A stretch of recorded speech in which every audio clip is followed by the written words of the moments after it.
O anúncio da reencarnação feito pelo Cristo liberta as almas. E a doutrina dos Espíritos ensina que a reencarnação é uma lei universal que possibilita o progresso do espírito.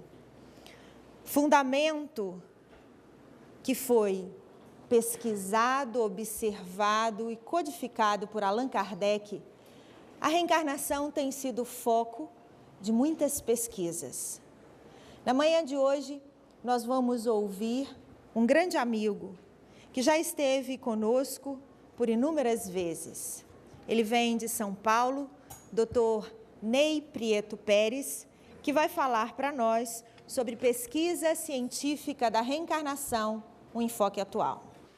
Nosso cordial bom dia a todos os companheiros aqui presentes, e especialmente a essa equipe de trabalho, de coordenação da Casa do Caminho, na sua 20ª edição da Semana de Kardec. Nós queremos pedir permissão para dedicar essa exposição a um mineiro muito querido, nascido em Araguari,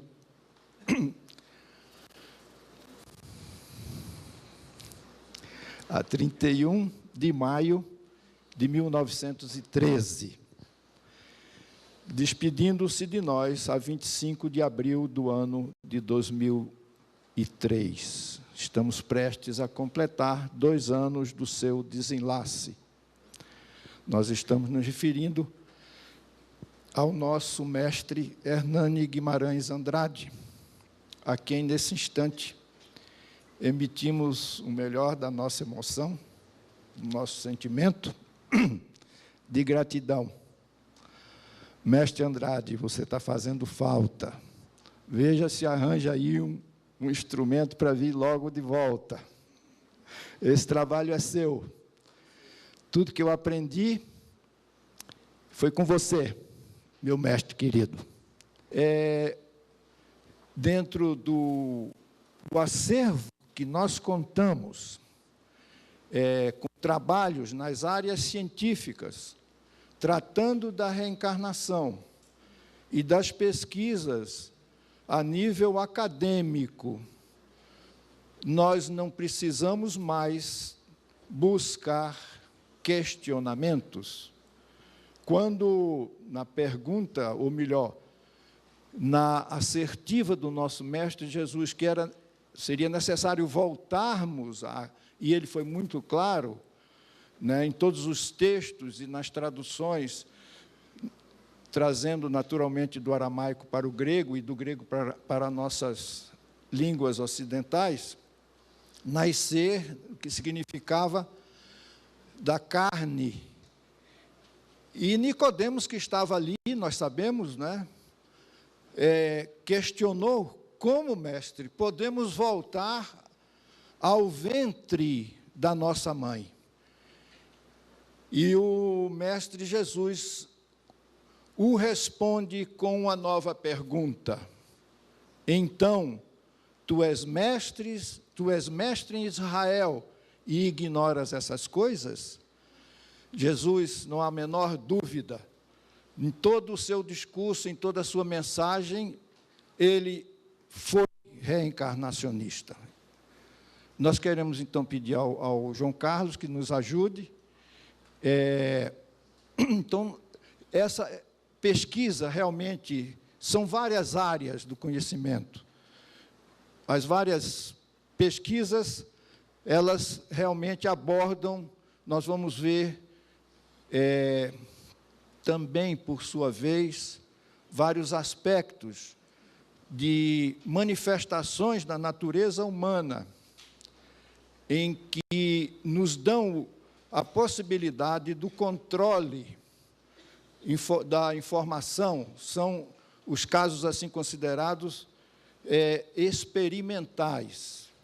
Nós vamos, apenas para mostrar, pesquisas indexadas são aquelas que têm o apoio acadêmico universal ou internacional. São pesquisas publicadas em órgãos de divulgação científica, com o aval das universidades.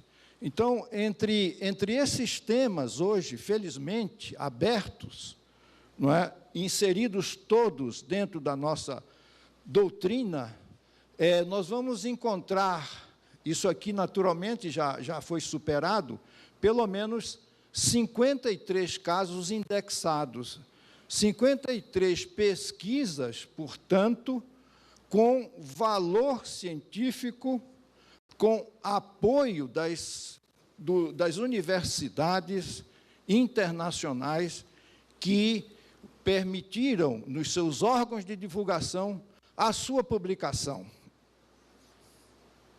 Entre eles, algumas dessas listas, eu vou pedir para você teclar rapidinho, nós não vamos nos deter nisso, né?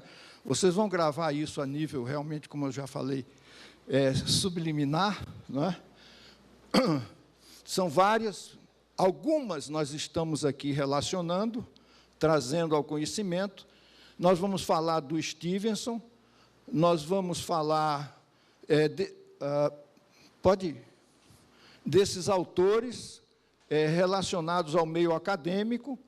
Nós não podemos deixar de comentar o pioneiro que, desde 1954, não é, portanto, há mais de meio século, Banerjee se dedicou a essas pesquisas nos países vizinhos à Índia.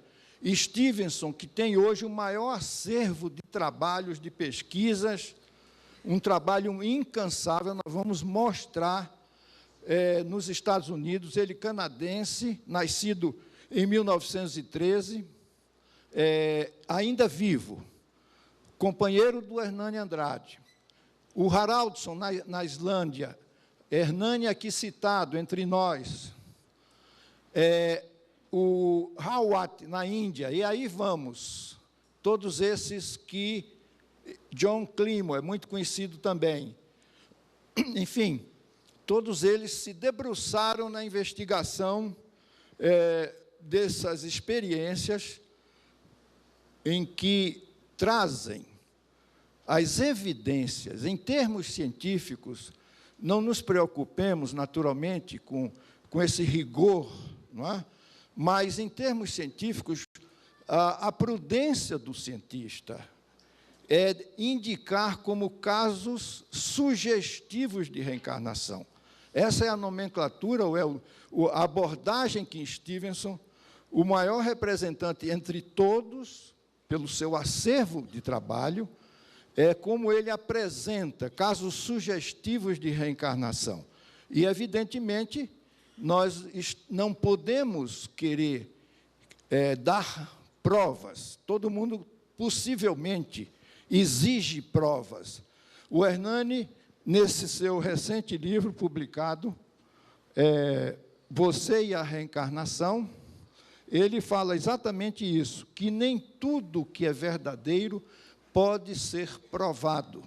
E nem tudo que é provado é verdadeiro. Então, esse aparente paradoxo nos leva realmente a considerar, quando uma abordagem é feita de um tema, de um campo de trabalho, como a reencarnação, é buscar as evidências, ou seja, fatos, informações, dados, principalmente, dentro de uma abordagem estatística, que deem apoio, que evidenciem. Naturalmente, nós estamos dentro do paradigma cartesiano, em que o conhecimento da verdade, Descartes, René Descartes, século XVI, na França, o conhecimento da verdade reside na evidência dos fatos. Então, buscar evidências nas pesquisas da reencarnação, sem dúvida, é trazer ou é dar elementos para encontrarmos a verdade. E nós já a temos, não temos mais o que discutir, a não ser ainda algumas contestações por determinadas áreas religiosas tradicionais. Evidentemente que, no seu tempo, é possível mencionando e lembrando com carinho o Papa que se despediu de nós e que teve a coragem de pedir desculpas a muitos judeus, por exemplo, a muçulmanos e a outros aspectos, inclusive, depois de 400 anos, vir pedir desculpas e validar Galileu, o pai da ciência moderna. É bem possível que esta mesma coragem, numa abertura pressionada pela consciência humana no nosso planeta, um dia tenhamos, voltando de regresso, como era com Orígenes, a reencarnação que teve no Concílio de Constantinopla, no ano 553, abolida do seu texto, mas apenas retirada do seu texto. E diga-se de passagem, que esse concílio não tinha a representatividade e nem tinha sido convocado pelo então Papa, que estava preso. Bom, vamos tocando, porque, senão, Elendur Haraldsson, o acervo de contribuição deste islandês, na Universidade da Islândia, portanto, no Departamento de Psicologia. Pode ir tocando, porque tem... bom, apenas uma informação do indiano Rawat. Mais de 50% da população mundial acredita no fenômeno da reencarnação, mas isso não tem sido suficiente. Somente a crença, a aceitação, ela não tem sido suficiente para fazer o ser humano mudar no seu aspecto comportamental. É importante, é um primeiro passo, mas nós precisamos, sim, inserir este conhecimento nos questionamentos importantíssimos para as nossas reações no dia comum, entre familiares, as nossas idiosincrasias, as nossas antipatias, de onde... E supor, e investigar, e refletir, e, sobretudo, trabalhar com isso no sentido da nossa transformação. Se nós não colocarmos este conhecimento a nível de atitude, a nível de exercício diário, nós, evidentemente, não precisamos recorrer às terapias regressivas para descobrir o que em nós precisa e deva ser mudado. Nós precisamos ter a atitude, sim, diante desse conhecimento, de trabalhar nessa direção. Senão, nós não estaremos seguindo aquela decorrência natural. Reconhece-se o verdadeiro espírita pelo esforço que desenvolve na sua transformação moral. Nós queremos, sim, ser espíritas de fato, não apenas espíritas de informação. Por favor. Banerjee, desde 1954, a gente tem que colocar ele como, talvez, modernamente, o maior, ou o primeiro investigador. Nós o conhecemos pessoalmente. Fomos lá, na Universidade de Rajasthan, na Índia, em 1967. E o convidamos a vir ao Brasil. Ele veio ao Brasil por 3 vezes. E nós vimos a abordagem do Dr. Banerjee, falecido em 85. Ele buscava exatamente levantar informações obtidas por seus amigos e comunicadores, ou até representantes, em várias cidades da Turquia, de Burma, de Sri Lanka, sem contar com a própria Índia. E então ele tem ainda, porque aqui nesse livro é exatamente a edição em espanhol da sua metodologia de pesquisa. Ele chamou, como estamos vendo, memória extracerebral. Lembranças que não podem ser explicadas pela hipótese neurológica organicista de que nós só podemos recordar aquilo que tenhamos vivenciado na nossa existência enquanto um ser biológico. Essas lembranças, elas exatamente fogem da nossa realidade existencial presente de hoje. Elas evocam fatos, evocam datas, evocam fatos importantíssimos. Nós, lamentavelmente, não temos tempo de descrever alguns dos casos de Banerjee e sentirmos o cuidado com que ele conduziu as suas pesquisas. Ele chegou, na década de 70, a levantar cerca de 1.100 casos. E, quando ele esteve no Brasil, ele fez uma verdadeira maratona, se deslocando de São Paulo para o Rio, do Rio para o Nordeste, em Recife e em outras capitais. Foi ao Rio Grande do Sul, foi a Curitiba. E, nesses 20 dias, em que alguns deles o acompanhamos, ele divulgou pela televisão, ele divulgou pelos meios de comunicação de massa, revistas, jornais, as suas pesquisas, fundamentando isso que se afigura como a lei natural, que é a reencarnação, o princípio da reencarnação. Nós temos que considerar essa abordagem, quando a gente estuda a reencarnação, uma abordagem multidisciplinar, o que realmente dá ensejo à construção deste mosaico de disciplinas, de áreas científicas ou do conhecimento. Então, a reencarnação tem sido abordada, nós vamos ver na sequência, Mirna, quando você me avisa, quando chegar 15 minutos, porque por físicos modernos, os físicos dentro da mecânica quântica abriram horizontes para outras dimensões, abriram horizontes para a nossa consciência. E os aspectos de inter-relação da nossa consciência com este universo, desde o microcosmo ao macrocosmo. Então, Fred Alan Wolf, nós vamos ver um trabalho dele, as interfaces com a biologia. Um trabalho do Stevenson, mostrando no estudo, na pesquisa de, mais uma vez, essa área infantil, trazendo marcas de nascimento relacionadas a recordações de fatos anteriores que as provocaram, e elas, como marcas biológicas, sugerindo a existência de campos intermediários, que para nós se define como perispírito, aonde, nesse magnetismo sutil, todos os eventos não só se gravam a nível psicológico, mas também a nível biológico. Sugere um reestudo da genética.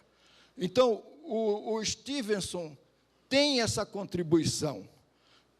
As interfaces da reencarnação com a biologia.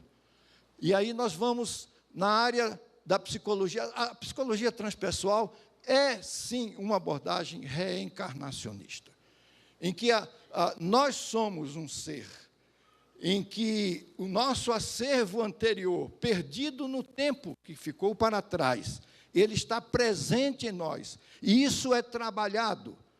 A terapia regressiva, a vivências passadas, é uma das abordagens práticas, experimentais, nesta área da psicologia transpessoal.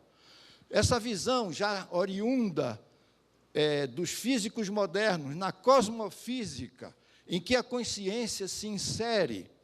Nós sempre citamos, com muita emoção, uma colocação de um poeta místico inglês, onde ele diz que nós estamos por um poder oculto, estreitamente ligados, tão estreitamente ligados, estamos por este poder oculto, conectados com este universo, que não podemos tocar uma flor sem incomodar uma estrela. Essa relação nossa com o universo, Esse universo da criação que somos parte e que trazemos dentro de nós, inserido no nosso psiquismo, no nosso espírito, todo este caminhar evolutivo de 15 bilhões de anos, supostamente o tempo em que surgiu a formação deste universo, que nem sequer os mais avançados aparelhos de alcance conseguem atingir as suas fronteiras, e que, todavia, continua em expansão.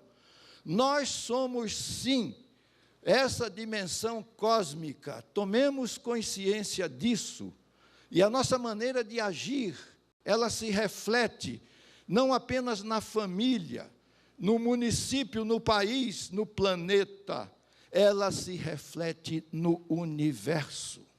Então, essa colocação, nós estudamos, vamos apenas ter que mencionar, nos desculpem, os grupos de evidências. Carl Miller, engenheiro, foi presidente da Federação Espírita Belga, escreve um livro, Reencarnação Baseada em Fatos, onde ele enumera exatamente muitos grupos de evidências, não só lembranças em crianças, mas ele recorda também experiências místicas de meditação que podem nos arremessar a esses episódios anteriores, e uma série de outros grupos de evidências. Nas religiões e filosofias, acabamos de citar aqui, no cristianismo, e se nós formos nos seguidores do cristianismo, até mesmo dentro das hostes clericais, nós vamos lá com Giordano Bruno, que era reencarnacionista, nós vamos ao Innocenzo Calderoni, que fez, à época, a encuesta, não é? Um questionário, uma pesquisa sobre a reencarnação. Então, dentro da própria igreja tradicional, há muito acervo em que trata e aborda a reencarnação. Já comentamos sobre Plotino e aí Orígenes falamos, que defendia a reencarnação. E esse concílio ecumênico foi exatamente convocado para eliminar as hipóteses e as colocações filosóficas de Orígenes dentro da Igreja Católica. E a partir de 553, vocês sabem, até hoje, essa mudança não se realizou. Mas não deverá demorar muito mais. Pela força da consistência dessas pesquisas, pela força da consciência humana, internacional, mundial, planetária, isso muda. Para mudarmos o planeta, temos que começar esse universo a ser transformado dentro de nós. Essa é a proposta dos Espíritos, e veio para isso, para dar seguimento à mensagem de Jesus. Essa gravura é tirada do livro do Fred Alan Wolf, um físico moderno. Ele esteve, nos anos 80, convidado pela Unicamp. O nosso companheiro Valdir Rodrigues, físico, matemático, entre outros, foi muito responsável por este evento que culminou com um congresso internacional para estudo da interação mente-matéria. Aí estava Fred Wolf, aí estava Jacques Sarfati, aí estava o francês Jean Charron, Prêmio Nobel de Física. Eu não vou mostrar aqui Jean Charron, mas no seu livro O Espírito, esse desconhecido, Jean Charron aborda tranquilamente a reencarnação como um fato natural e corriqueiro no transcurso das nossas existências. Se nós temos dentro de nós informações reunidas em 15 bilhões de anos, imaginemos se tudo isso pode chegar apenas e unicamente num espaço de tempo físico, em média, digamos, 70 anos. Lógico, nós não podemos aceitar essa colocação de que nós somos resultantes de uma única e exclusiva experiência biológica. Aí está o Fred Alan Wolf no seu livro, vejam que sugestivo o título, Universo Espiritual. Um físico moderno, de uma folha, de um currículo invejável, com trabalhos prestados, com serviços de consultoria aos institutos e academias mais importantes dos Estados Unidos, escreve um livro sobre o universo espiritual. E nesse livro, por favor, ele mostra esta abordagem, que é o ciclo da nossa existência, o interminável ciclo que vai do nascimento ao episódio da morte, a um plano, já sabemos qual é, não é? O regresso desta vida em outras dimensões, e é sempre a mesma vida, nós apenas exclusivamente mudamos a nossa roupagem, nós não iremos, certamente, com este organismo maravilhoso, completo, que por si só já é uma obra da mais refinada arte, da sabedoria do nosso Criador. Nós não vamos com este corpo, com estes bilhões de células todas interagentes entre elas. Nós vamos, sim, com outra roupagem. Que roupagem é essa? Nós estudamos na doutrina espírita e hoje, com um tremendo acervo de apoio, de investigações e de trabalhos bem fundamentados, esse conteúdo nosso intermediário que abriga e que é a roupagem do nosso espírito, nós estamos falando do perispírito, a nossa veste nupcial, com a qual vamos nos apresentar no festim das bodas. Cada um está trabalhando. Dona Isabel começou a fazer colares lindos. Nós questionamos o que é que nós estamos fazendo para trabalhar, para tecer a nossa veste nupcial, em que, a cada dia, a cada instante, nós trazemos um fio, entrelaçamos linhas, tecidos sutis, e de que modo vamos nos apresentar na espiritualidade? Estamos nos preocupando com isso ou não? É evidente que ainda não de forma significativa. Nós estamos tecendo essa nossa veste para nos apresentar, sim, desde o nascimento ao momento do nosso desenlace, ao reencontro com as nossas origens espirituais. E certamente vamos encontrar lá aqueles que já se despediram, aqueles nossos queridos que aqui estiveram, nos laços familiares. Aproveitamos para abraçar o nosso irmão Ramiro com muito carinho, nas nossas lembranças. Nós vamos, sim, voltar à pátria espiritual de onde viemos. Precisamos entender essa intermissão que a reencarnação nos possibilita compreender. E nós vamos ver, então, nesse ciclo interminável de Fred Wolf, um físico moderno, meus amigos, o regresso após a morte. Desculpem, eu inverti aqui, não é? A morte nos leva a o que ele chama de cosmos, universo, ou seja, as múltiplas dimensões das muitas moradas do Pai na espiritualidade. E de lá, certamente, podemos ter o ensejo, depois de uma preparação, naturalmente, de uma revisão, de uma avaliação dos resultados da nossa presente existência. Nós fazemos essa abordagem, nos reprogramamos, estabelecemos novas metas, as nossas metas, quais são elas? E temos um apoio de uma assessoria dos mais renomados experts, ministros de aconselhamento. Pedimos lá, nos inserimos numa lista e vamos ser atendidos por esses ministros. Vamos trocar as nossas ideias e disposições do nosso regresso. E reprogramamos. Esse tempo de intermissão, Hernani Andrade calculou matematicamente. Depois nós vamos dizer como, não é?